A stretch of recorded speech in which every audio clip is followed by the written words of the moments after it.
Assalamu alaikum viewers. Let's continue from the investigations about the chest trauma. ठीक है. So the third we have is मैंने under water chest drain का पिछली video में पूरा बता दिया था किस तरह से उसकी किस किस चीज़ में हम उसको इंसर्ट करेंगे और किस तरह से जो है उसकी फंक्शनिंग होती है. ठीक है. अब डिपेंड करता है कि हमारे पास यूजुअली हम इंटरकॉस्टल बस एक चीज़ बतानी है कि हम उसको इंसर्ट कहाँ पे करते हैं. ठीक है. डिपेंड करता है कि अगर हमारे पास जो है वो डिफरेंट, चलिए मैं वो आगे बता दूंगी. ठीक है. अगर हमारे पास ओपन न्यूमोथोरैक्स होगा तो अलग है, उसका टेंशन न्यूमोथोरैक्स होगा तो वो अलग है. ठीक है. I will explain it later. Let's move to chest X-ray. Third we have is chest X-ray. ठीक है. चेस्ट एक्सरे आपको पता है एक्सरे हमें क्या क्या चीज़ें बताती है. एक्सरे में लंग्स होते हैं. ठीक है. You can easily visualize the lungs, the clavicles, the sternum, the ribs. You can comment about the heart size, about the diaphragm, about the soft tissues, example the shadows of the breast in females. ठीक है. तो x ray आपको ये सारी चीजें बता रहे हैं. तो ट्रॉमा के अंदर एक्सरे का क्या रोल है? इसमें ये है कि हम यूजुअली अगर एक हीमोडायनेमिकली अनस्टेबल पेशेंट है और एंड वी थिंक लाइक एक आरटीए का पेशेंट है. ठीक है. और उसको हिट हुआ है पीछे से. So we have in our mind, हमारे दिमाग में होगा कि यार मे बी इसकी स्पाइन इंजर हुई हो. ठीक है. तो ऐसे केस में हम क्या करते हैं, हम एपी व्यू लेते हैं. चेस्ट एक्सरे का इमरजेंसी के अंदर हमेशा एपी व्यू लिया जाता है. ठीक है. Because the patient is unable to stand up. अब एपी व्यू में क्या होता है कि the patient is lying down. ठीक है. ये काउच है आपका, यहाँ पे पेशेंट लेटा हुआ है. AP view is anterior posterior view. जो एक्सरेज होती हैं वो ऊपर से पेशेंट के ऊपर वो की जाती है. ठीक है. और नीचे फिल्म रखी जाती है. ठीक है. उसकी फिल्म, उसकी जो व्यू आता है वो नीचे आता है. That is why it is called antero posterior view, AP view. ठीक है. तो इमरजेंसी के अंदर पेशेंट का एपी व्यू लिया जाता है. याद रखने की बात है. और एक और याद रखने की बात है कि एपी व्यू के अंदर हमेशा आपको फॉल्स कार्डियोमेगाली मिलती है. ठीक है. So it is better not to comment on heart size in the AP view. ठीक है. ओके. देन वी हैव कि आपको उसके अंदर सिंपलेस्ट इनिशियल इन्वेस्टिगेशन है. ठीक है. आपको ट्रेकियल डेविएशन पता चल जाएगी. ठीक है. ट्रेकिया अगर साइड पे हुआ होगा तो पता चल जाएगा. लंग की कोई पैथोलॉजी पता चल जाएगी. न्यूमोथोरैक्स आपको उसमें नजर आना शुरू हो जाएगा. ठीक है. और जो है क्लियर स्केलेटल इंजरी नजर आ जाएगी. ठीक है. अच्छा, अब ये तो हमने बता दिया. दूसरी कंडीशन ये कि पेनिट्रेटिंग इंजरी का पेशेंट आया है. ठीक है. एक पेशेंट है who is unable to stand up, उसका हम ले लेंगे एपी व्यू. लेकिन एक दूसरा पेशेंट है जो कि for example gun shot wound के साथ पेशेंट आया है. ठीक है. उसका जो है वो एब्डोमेन में कहीं गन शॉट वुंड हुई है. ठीक है. ये तो आरटीए का पेशेंट था जिसकी बैक पे लगी थी, स्पाइन इंजर थी, इस वजह से हमने इसका जो है कर लिया एपी. लेकिन एक दूसरा पेशेंट आया है जो कि हमारे पास आया है गन शॉट वुंड के साथ. ठीक है. उसका एब्डोमेन है, एब्डोमेन के अंदर कहीं उसको गन शॉट वुंड है. ठीक है. यहाँ पे कहीं उसको शॉट लगा हुआ है. अब ऐसे पेशेंट में हमने क्या करना है, इसके अंदर हमने लेना है इरेक्ट एक्सरे व्यू. ठीक है. Erect chest X-ray. अब इरेक्ट और एपी व्यू के अंदर क्या डिफरेंस है और इरेक्ट क्यों लेना है इसके अंदर? बेसिकली होता क्या है कि एयर जो होती है ना वो ऊपर आ जाती है, एयर लाइट होती है और फ्लूइड जो होता है वो हैवी होता है. ठीक है.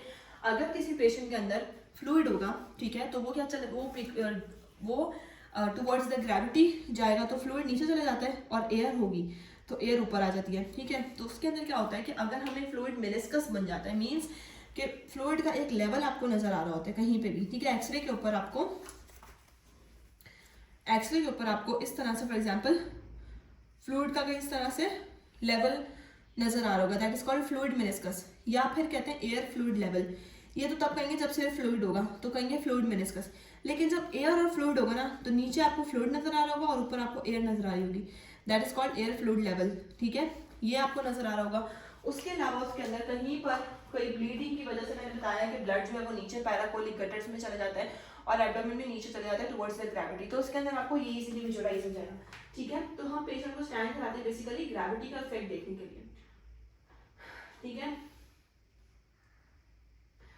या फिर अगर आपको नॉर्मली क्या होता है एब्डोमेन के अंदर गैस नहीं होती है एब्डोमिनल कैविटी के अंदर. ठीक है. अगर आपको गैस मिल रही है for example you can see, ये आपका चेस्ट एक्सरे है. ठीक है. ये आपके लंग्स पड़े हुए हैं, ये आपका डायफ्राम है और ये आपको एयर मिल रही है, एयर अंडर डायफ्राम. इसका मतलब क्या है? इसका मतलब है कि एब्डोमेन में नॉर्मली गैस नहीं होती या एयर नहीं होती. तो ये कहाँ से आई है? This air is due to perforation of a viscus, और मोस्ट कॉमनली आपका जो है स्टमक अल्सर परफोरेट हुआ होता है या कोई स्टमक परफोरेट हुआ होता है या कोई भी विस्कस परफोरेट हुआ होता है ना जब, तो उसके अंदर आपको एयर अंडर डायफ्राम मिलती है, ठीक है, क्योंकि एयर होती है, लाइट होती है, वो ऊपर चली जाती है, ऊपर डायफ्राम है, अब डायफ्राम ने तो कवर किया हुआ है, उससे ऊपर तो वो जा नहीं सकती, तो this is due to perforation of a viscus, ठीक है, बड़ी कॉमन फाइंडिंग है, वाइवास में अक्सर ये एक्सरेज रखे होते हैं, ठीक है, तो इसके अंदर हमें जो है ये सारी चीजें पता चल जाती हैं। बाकी हमें स्केलेटल इंजरी नजर आ जाएगी, कोई रिब इंजरी है तो वो नजर आ जाएगी, ठीक है, और हमें पता है कि अगर कोई रिब इंजरी हुई है तो उसका मतलब है we have to look for the contusion of the underlying parenchyma, उसके नीचे लंग की जो पैरेन्काइमा रखी हुई है वो भी इंजर हो सकती है, ठीक है, कोई वेसल्स भी इंजर हो सकती हैं, तो जाहिर सी बात है हमें उसको भी मद्देनजर रखना है। Okay, last is the CT scan.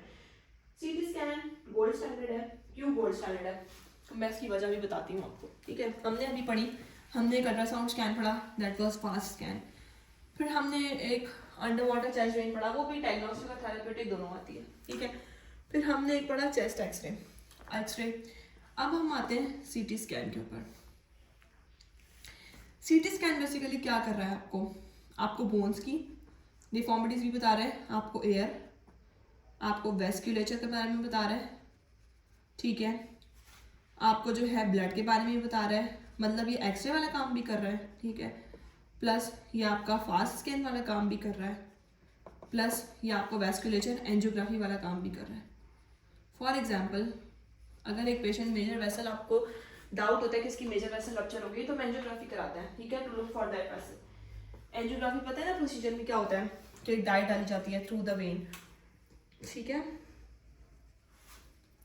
That is why CT scan is the gold standard. अब आपको याद रहेगा, एक्सरे सीटी स्कैन में हम मल्टी डायमेंशनल देख रहे होते हैं ना, 3D व्यूज देख रहे होते हैं, हम चेस्ट के भी देख लेते हैं, एब्डोमेन के भी देख लेते हैं, पेल्विस के भी देख लेते हैं, ओवरऑल हम उसके अंदर कोई वेसल्स की इंजरी तो नहीं है ये भी देख लेते हैं, that is why CT scan is gold standard, ठीक है, मतलब आपको ब्लड चेस्ट ट्रॉमा के अंदर आपको फ्रैक्चर्स बता देगा, हीमाटोमास बता देगा, न्यूमोथोरेसिस बता देगा, पल्मोनरी कॉन्फ्यूजन बता देगा, ठीक है, और पेनिट्रेटिंग ट्रॉमा के अंदर वो आपको पूरा ट्रैक बता देगा कि जो मिसाइल है आपका, गन शॉट है फॉर एग्जांपल, कि वो जो बुलेट है उसने कहाँ से ट्रेवल किया है, कहाँ पे उसकी एंट्री वूंड थी, कहाँ से उसकी एग्जिट वूंड थी, उसने कौन सा ट्रैक पाथ उसने लेके ट्रेवल किया, ठीक है, तो ठीक है, that is why that is the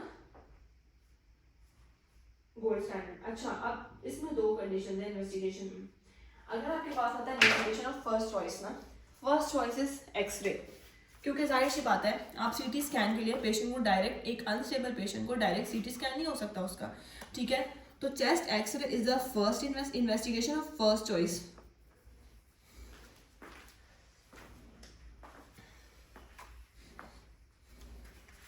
इसी तरह ये कंफ्यूज करते हैं एग्जाम्स में, फर्स्ट चॉइस आपकी आएगी चेस्ट एक्सरे और आपकी सीटी स्कैन आएगी गोल्ड स्टैंडर्ड, ठीक है, उसके अलावा अगर पेशेंट हीमोडायनामिक के लिए अनस्टेबल आता है तो वहाँ पे अंडर वाटर चेस्ट और वो चेस्ट की कोई इस तरह की ट्रॉमा दे देते हैं, तो फिर वहाँ पर आपके पास आएगा अंडर वाटर चेस्ट वेन, ठीक है, और पेशेंट स्टेबल है तो फास्ट स्कैन आ जाएगा, ठीक है। अच्छा, अब हम आते हैं डेडली डजन। डेडली डजन है क्या, बेसिकली चेस्ट की जो इंजरीज है ना वो टोटल 12 हैं, ठीक है, उसको हमने 6 के उसमें डिवाइड किया हुआ है, ठीक है। डेडली डजन वो इंजरीज है चेस्ट की जो कि दे आर लाइफ थ्रेटनिंग, ठीक है, जो कि पेशेंट के लिए दे मे कॉस्ट हिम और हर अ लाइफ, ठीक है, टोटल 12 है वो, that is why they are called deadly dozen, dozen means 12 ना, तो उसमें 6 हमने उनको डिफरेंशिएट किया है, उसमें से 6 ऐसी हैं that are immediately life threatening, ठीक है, जो कि फौरन से लाइफ थ्रेटनिंग है, हमें एज सुन एज पॉसिबल उनको डायग्नोज करके उनको मैनेज करना है, अदरवाइज द पेशेंट में डिटोरिएट, ठीक है, और 6 जो है वो ऐसी हैं जो कि पोटेंशियली लाइफ थ्रेटनिंग है, ठीक है। पोटेंशियली लाइफ थ्रेटनिंग का मतलब ये है, आपको पता है मैंने पिछली वीडियोस में बताया था कि एक होता है प्राइमरी सर्वे, एक होता है सेकेंडरी सर्वे, ठीक है, तो क्योंकि वो जो पहली 6 है वो इमीडिएटली लाइफ थ्रेटनिंग है, इमीडिएटली लाइफ थ्रेटनिंग, तो उनके लिए आप उनका मस्ट है कि आपने उनको प्राइमरी सर्वे में ही डायग्नोज करके मैनेज करना है, ठीक है। बाकी की जो 6 हैं जो कि पोटेंशियली लाइफ थ्रेटनिंग है उनको आप जो है वो बाद में भी लेटर ऑन भी during the secondary survey manage कर सकते हैं, ठीक है। तो ये दोनों में डिफरेंस है, आपको छोटा सा डिफरेंस याद रखना है। उसके अलावा मैंने जो है इसके बारे में, इसकी मैंने निमोनिक बनाई हुई है और निमोनिक इसी कंडीशन से कोरिलेट करती है, that is at the moment pick out the fault, ठीक है. A is for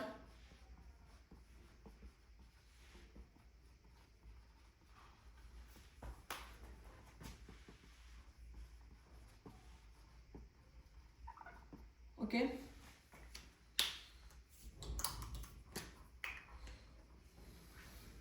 A is for airway obstruction. T is for tension pneumothorax. M is for massive hemothorax. इसको इसी तरह से याद रखेंगे तो याद रहेगी ये. P is for wait. O was for open pneumothorax.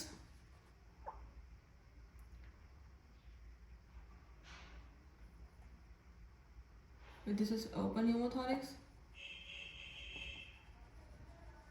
This was flyal chest. Cardiac tamponade. Oh, I am missing out something. Wait, yes, pericardial tamponade. I was missing this P. Okay, ठीक है. ये जो 6 है ना, ये है immediately life threatening, ठीक है. तो इनको हमने as soon as possible diagnose करके ट्रीट करना होता है. आप इस मोनेस से याद रखें, आपको याद रहेंगी. और बस इन 6 को याद रख लें. बाकी की जो 6 हैं, अगर वो पेपर में इनसे हटा के कुछ पूछी जाए तो बाकी ये 6 आपको याद होंगी. इन 6 के अलावा बाकी की जो 6 हैं वो वैसे ही उसमें दूसरे में आती है, ठीक है. पोटेंशियली लाइफ थ्रेटनिंग में आ गई, ठीक है. सबसे पहले आते हैं एयर ऑब्स्ट्रक्शन के ऊपर. एयर ऑब्स्ट्रक्शन भी ऐसा ट्रॉमा है जो कि एयरवे, जिसके अंदर आपका एयरवे कॉम्प्रोमाइज हुआ हुआ है, ठीक है. या तो ब्रूजिंग हुई हुई है एयरवे के अंदर, या फिर इन्फ्लेमेशन हुई हुई है, तो आपने फ़ौरन से अर्ली इंट्यूबेशन कर देनी है. क्योंकि बाद में क्या होगा, ये इन्फ्लेमेशन बढ़ती जाएगी और इंट्यूबेशन डिफिकल्ट हो जाएगी, ठीक है. तो आपने सबसे पहले क्या करना है, वही प्राइमरी सर्वे में हम एयरवे वैसे ही देख रहे होते हैं. फर्स्ट टाइम हमारा होता ही ATLS के अंदर एयरवे है, ठीक है. तो आपने एयरवे देख के उसको as soon as possible intubate कर देना है, क्योंकि वो लेटर ऑन एयरवे की इन्फ्लेमेशन जो है वो वक्त के साथ साथ बढ़ती जाएगी और इंट्यूबेशन डिफिकल्ट हो जाएगी. Second we have is tension pneumothorax, ठीक है. अच्छा, अब बेसिकली न्यूमोथोरैक्स मैंने बता दिया कि एयर कहाँ पर होती है. Let's make a background for understanding, better understanding. One is tension pneumothorax,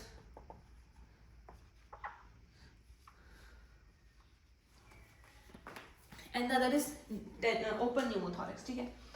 pneumothorax का मतलब एक एयर आ रही है between the lung and the plural space, ठीक है. अब 2 तरीके हैं टेंशन न्यूमोथोरैक्स. अब यहाँ पर हमारे पास एयर कहाँ से आएगी, ये लंग्स है आपके, ठीक है. ये लंग्स है, ठीक है. ये आपके पास इनके ऊपर प्लूरा है, ये आपकी चेस्ट रिब्स है. रिब्स ऐसे लंग्स के ऊपर होती हैं, ठीक है. इस तरह से ये चेस्ट वॉल है. अब 2 जगह से एयर आ सकती है. एयर या तो लंग में से आ सकती है, ठीक है. इस जगह पे एयर आ रही है ना, एयर या तो इस लंग में से स्केप होकर इधर आ सकती है, या फिर एयर इस चेस्ट वॉल में से आ सकती है. 2 तरीके हैं, ठीक है. तो टेंशन न्यूमोथोरैक्स बेसिकली होता क्या है कि कोई इस तरह की कंडीशन जिसमें एयर एक्यूमुलेट होना शुरू हो जाए, ठीक है. या तो वो लंग में से एक्यूमुलेट हो या फिर वो चेस्ट वॉल में से एक्यूमुलेट हो, प्रोवाइडिंग के this defect is less than 3 centimetre, ठीक है. ऐसा डिफेक्ट होना चाहिए, ऐसी वुंड होनी चाहिए, पेनिट्रेटिंग वुंड हुई है. फॉर एग्जांपल कोई गन शॉट हुआ है जो कि इस रीजन में आया है, ठीक है. स्टैब वुंड है जो कि इस रीजन में है, तो उसका जो वुंड है वो लेस देन 3 सेंटीमीटर है, ठीक है. और एयर यहाँ से एक्यूमुलेट होगी जा रही है, क्योंकि अंदर वही बात है ना, बाहर पॉजिटिव प्रेशर है, अंदर नेगेटिव प्रेशर है. हवा कहाँ से ट्रेवल करेगी, पॉजिटिव से नेगेटिव की तरफ जाएगी. तो एयर यहाँ से यहाँ पर जा रही है. या फिर कोई ब्लड ट्रॉमा हुआ है जिसमें लंग की कंट्यूजन हुई है, यहाँ से लंग कंट्यूज हो गया है, यहाँ से वो रप्चर हो गया और एयर यहाँ से यहाँ लीक कर रही है. दिस इज टेंशन न्यूमोथोरैक्स, ठीक है. और यही कंडीशन बन जाएगी अगर इस तरह की पेनिट्रेटिंग चेस्ट वुंड है जो कि ग्रेटर देन 3 सेंटीमीटर है, ठीक है, और एक बड़ा वुंड बन गया है चेस्ट वॉल के ऊपर. ये तो टेंशन था. अब ओपन में क्या होगा, एक बड़ा वुंड बन गया यहाँ पे और यहाँ से एयर जा रही है. उतनी ट्रैकिया से नहीं जा रही एयर, ट्रैकिया का डायमीटर. अब इस वुंड का, ये फॉर एग्जांपल ये ट्रैकिया का क्रॉस सेक्शन ले लो, ये इसका डायमीटर, ठीक है. ये हाफ डायमीटर है. Wait make it more understanding, ठीक है. ये अब ये इसका हाफ डायमीटर है और ये इसका 2/3 डायमीटर है। कोई भी ऐसी वोन, ये 2/3 डायमीटर ऑफ ट्रैकिया है और ये वोन इससे बड़ा है, ठीक है, ये आप डायमीटर देख लें वोन का, ये वोन ट्रैकिया के 2/3 डायमीटर से बड़ा है, ठीक है। तो एयर कहाँ से ज़्यादा जाएगी? एयर इस वोन से ज़्यादा जाएगी। तो वो कंडीशन जिसमें एयर वोन से ज़्यादा जा रही हो, more than the air coming in from the trachea, that causes open pneumothorax. ये मेजर डिफरेंस है, ठीक है। ओपन न्यूमोथोरिक्स में क्या होता है? एयर जा रही बाहर से भी होती है। टेंशन न्यूमोथोरिक्स में बाहर से भी जा सकती है, अंदर लंग से भी आ सकती है, डिपेंडिंग अपॉन के बाहर वाला जो साइज है वो छोटा होना चाहिए वूंड का, less than 3 centimetre, 1 to 2 centimetre की वूंड है तो उसमें होना चाहिए, ठीक है। अब बेसिकली होता क्या है? अब एयर जा तो नहीं अंदर, लेकिन उसके पास कोई बाहर का एस्केप है क्या? नहीं, the air has no escape route, ठीक है। तो क्या हो रहा है कि वो एयर अंदर जाकर एक्यूमुलेट होती जा रही है और एक्यूमुलेट होने की वजह से क्या होगा कि वो लंग को कंप्रेस करेगी। जब लंग को कंप्रेस करेगी तो पेशेंट सांस ठीक से नहीं ले पाएगा, हाइपोक्सिया में जाएगा, उसकी सैट्स ड्रॉप करना शुरू हो जाएंगी, टेकिपनिया होना शुरू हो जाएगा, सैट्स ड्रॉप होंगी उसकी, ठीक है। डिक्रीज ऑक्सीजन सैचुरेशन हमें प्रोब पे मिल जाएगी। साथ ही क्या होगा कि डिक्रीज टिश्यू परफ्यूजन, ऑक्सीजन इतनी नहीं है, टिश्यूज को ऑक्सीजन नहीं मिल रही, ठीक है। सिग्नल जाएगा मेड्यूला को, रेस्पिरेटरी सेंटर को, रेस्पिरेटरी सेंटर क्या करेगा? इंक्रीज रेस्पिरेटरी रेट कर देगा to compensatory increase the hypoxia, to manage the hypoxia compensation के लिए, ठीक है। ये इस वजह से हमारा पेशेंट का हार्ट रेट बढ़ जाता है, ठीक है। उसके अलावा इसके साथ साथ क्या होता है? अब लेटर ऑन क्या होगा? अगर यहाँ पर हवा भरती गई तो क्या होगा कि यहाँ पर इतनी स्पेस आ जाएगी कि ये जो लंग्स था ना, फॉर एग्जाम्पल ये आपकी प्लूरल कैविटी है और ये आपका लंग है, ठीक है। अब यहाँ पे स्पेस की वजह से ये एक्सपैंड नहीं कर पा रहा, इतनी एयर आ चुकी है कि वो फोर्स लगा रही है उसको बाहर से और लंग अंदर से एक्सपैंड नहीं कर पा रहा। लंग को एक्सपैंड करना था यहाँ तक, ठीक है, but the lung can't expand. जब लंग एक्सपेंड नहीं कर पाएगा और यहाँ से आपके पास ये आपका right main bronchus, left main bronchus है, यहाँ से आपके पास दूसरा लंग है, दूसरा लंग पूरा एक्सपेंड कर रहा है, ठीक है, ये पूरा एक्सपेंड कर रहा है, ये एक्सपेंड नहीं कर पा रहा। तो क्या होगा? तो ट्रैकिया जो है, क्योंकि एयर उस तरफ ज़्यादा है, बैलेंस खराब होगा और ट्रैकिया उस तरफ डेविएट हो जाएगा। हमेशा याद रखिएगा जिस तरफ एयर होती है उसके ऑपोजिट साइड पे ट्रैकियल डेविएशन होती है। खुद सोचें कि पहले नेचर ने दोनों में बैलेंस रखा हुआ था, ठीक है, दोनों इक्वल थे, लेकिन अब क्योंकि ये एक्सपेंड नहीं कर पा रहा तो इसका बैलेंस कम हो गया और ये इसमें एयरफुल है, ये ओवरवेट है, इसके लिहाज से तो trachea will deviate to the unaffected side, ठीक है। तो आपको लेटर ऑन क्या मिल सकती है? ट्रैकियल डेविएशन मिल सकती है, ठीक है। उसके अलावा हम ये बात कर रहे थे कि फॉर एग्जांपल लंग की कंफ्यूजन हो गई, ठीक है, या फिर आपके पास कभी कभी ऐसा भी होता है कि आइट्रोजेनिक लंग इंजरी होती है। फॉर एग्जांपल हम कर रहे हो मैकेनिकल वेंटिलेशन, इंट्यूबेशन करते करते हमने यहाँ तक ट्यूब डाल दी कि लंग डैमेज हो गया, ठीक है, आइट्रोजेनिक लंग डैमेज हो गया, दैट में ऑल्सो कॉल्ड टेंशन न्यूमोथोरिक्स, ठीक है। या फिर आपके पास क्या हुआ कि आप जो है वो सेंट्रल वेनिक पंक्चर मीन्स जब सीवीपी डालते हैं, सीवी लाइन डालते हैं ना, एक होती है आईवी लाइन और एक होती है CV line. IV line usually डालते हैं पेशेंट को, ठीक है, उसको फ्लूइड देने के लिए, उसको ड्रग्स देने के लिए, लेकिन हम कुछ पेशेंट्स ऐसे होते हैं एडिमेटस होते हैं, उनकी हमें आईवी लाइन नहीं मिलती, ठीक है, या फिर जिनका फ्लो बहुत डिक्रीज होता है, तो उनमें हमें फिर सीवी लाइन डालनी पड़ती है, सेंट्रल वेनस लाइन, ठीक है। सेंट्रल वेनस लाइन क्या करती है? जाके राइट एट्रियम तक जाती है वो, ठीक है, और जाके राइट एट्रियम का प्रेशर मेजर कर रही होती है, तो उसको डालने के चक्कर में भी हम लंग को इंजर कर सकते हैं, ठीक है। तो दैट में ऑल्सो कॉज टेंशन न्यूमोथोरिक्स, ये इसके कॉजेज हो सकते हैं। ये इस तरह की ना सिनेरियोज आते हैं पेपर में, ठीक है, तो इनको याद रखना है आपने कि हो किस तरह से रहा है। बेसिकली जब आपको ये पता होगा ना कि कंडीशन हो क्या रहा है और डिफरेंस क्या है दोनों के अंदर, और तो that will be very easy, ठीक है। ओके, अब हम आते हैं इसको कि हमें साइंस क्या क्या मिलेंगे पेशेंट के ऊपर।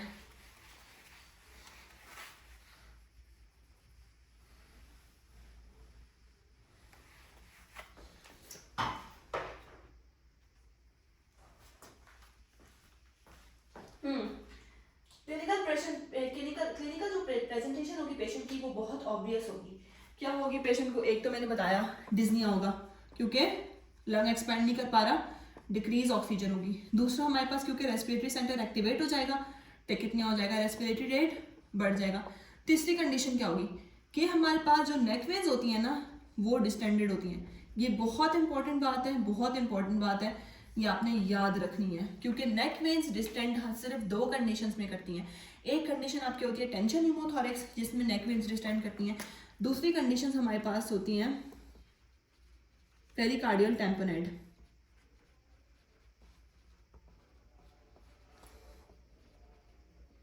टेंशन न्यूमोथोरैक्स में क्यों नेक वेन्स डिस्टेंड करती है मैं आपको बताती हूँ अभी। दोनों कंडीशन आपको जब समझ आएगी ना तो आपको समझ आ जाएगा कि क्यों कर रही है।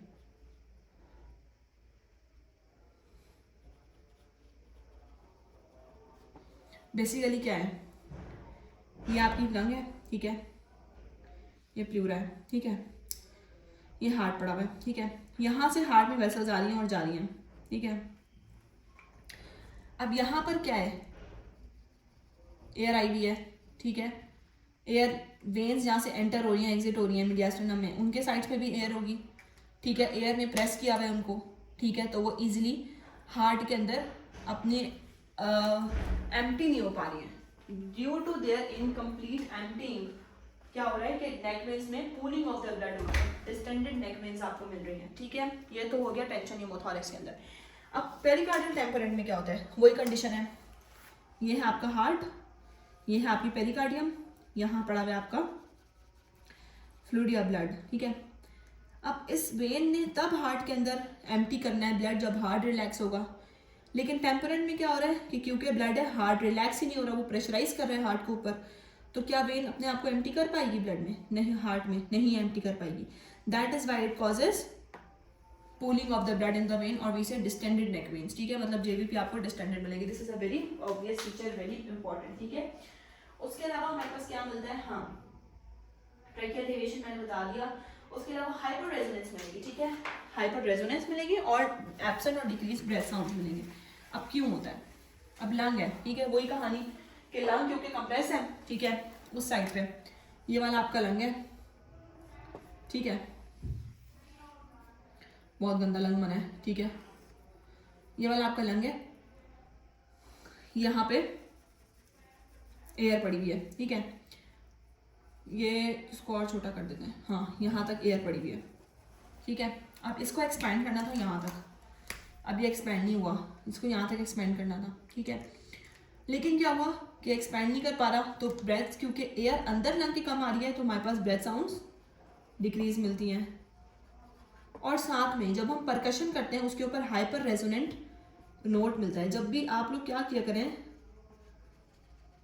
परकशन नोट, मैं एक ट्रिक बताती हूँ प्रैक्टिस की, डिफरेंट मटेरियल्स के ऊपर ना डिफरेंट सरफेसेस के ऊपर परकस करके देखा, for example on a wall, on a would, on something, जब कोई चीज़ खाली हो अंदर से, एम्प्टी बैग हो उसके अंदर, तो यू विल फील कि the difference in the percussion note, आपको समझ आएगा कि स्टूडेंट डल परकशन नोट कैसा होता है, अगर अंदर कोई चीज़ है, अगर एक फिल है किसी चीज़ से, कोई लिक्विड है तो उसके बाद परकशन नोट कैसा होगा, और हाइपर रेजोनेंट है तो उसके बाद कैसा होगा, ठीक है।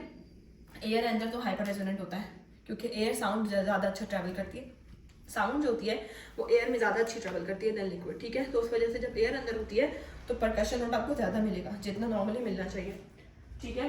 ये सारी फाइंडिंग्स हैं, आपको समझ आ गई, आपने सिंपल सी जो है वो की, पेशेंट के ऊपर एग्जामिनेशन आपको समझ आ गई, ठीक है, ब्रेथ साउंड उसकी डिक्रीज है, परकशन नोट हाइपर रेजोनेंट है, तो ये सारा चीज़ आपको मिली। उसके बाद आपने क्या करना है, ये एक क्लिनिकल डायग्नोसिस है, ठीक है, आपने अपनी एग्जामिनेशन के ऊपर इसकी डायग्नोसिस बनानी है। You should not wait for CT scan, अगर आप सीटी स्कैन का वेट करेंगे, this tension pneumothorax can be, this stable patient जो छोटी सी वूंड के साथ आया था, इट माइट गेट अनस्टेबल, ठीक है, पेशेंट अनस्टेबल हो जाएगा, डिटोरिएट होना शुरू हो जाएगा, उसकी स्टैट्स ड्रॉप होने लगेगी और पेशेंट डिटोरिएट होना शुरू हो जाएगा। तो यू विल हैव क्लिनिकली आपने डायग्नोस कर लिया, उसके बाद आपने सिंपल क्या करना है, ठीक है। अब ये पेशेंट है, फॉर एग्जाम्पल ये उसकी क्लैविकल है, ठीक है, ये रिब्स है, अंदर आपको पता चल गया कि एयर है, आपने क्या करना है, आपने पहला स्टेप करना है इमीडिएट डिकम्प्रेशन, फौरन से जो अंदर एयर जमा हो गई है उसको निकालना है, उसको पाथवे प्रोवाइड करना है कि वो बाहर निकले, क्योंकि उसके पास पाथवे नहीं है ना अंदर, ठीक है, वो वूंड जो था 1 to 2 सेंटीमीटर का वो इतना छोटा है कि वहाँ से स्केप नहीं कर पा रही वो। आपने कैसे पाथवे उसको प्रोवाइड करना है, एक हमारे पास होती है मिड क्लेविकुलर लाइन, ठीक है, क्लेविकल से आते हैं ऊपर, ठीक है, आपने second intercostal space, this is first head, this is second head, second intercostal space में यहाँ पर, ठीक है, मिड क्लेविकुलर लाइन के ऊपर सेकेंड इन मिड, याद रखना है आपने mid clavicular line, second intercostal space आपने डालना है large bore IV cannula.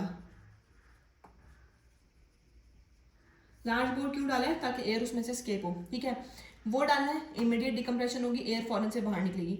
Second step आपने क्या करना है? सेकंड स्टेप आपने क्या करना है? Insertion of a chest drain, ताकि जो बची कुछ एयर है अंदर, अगर कोई लिक्विड भी जमा हो गया है तो वो बाहर निकले, ठीक है।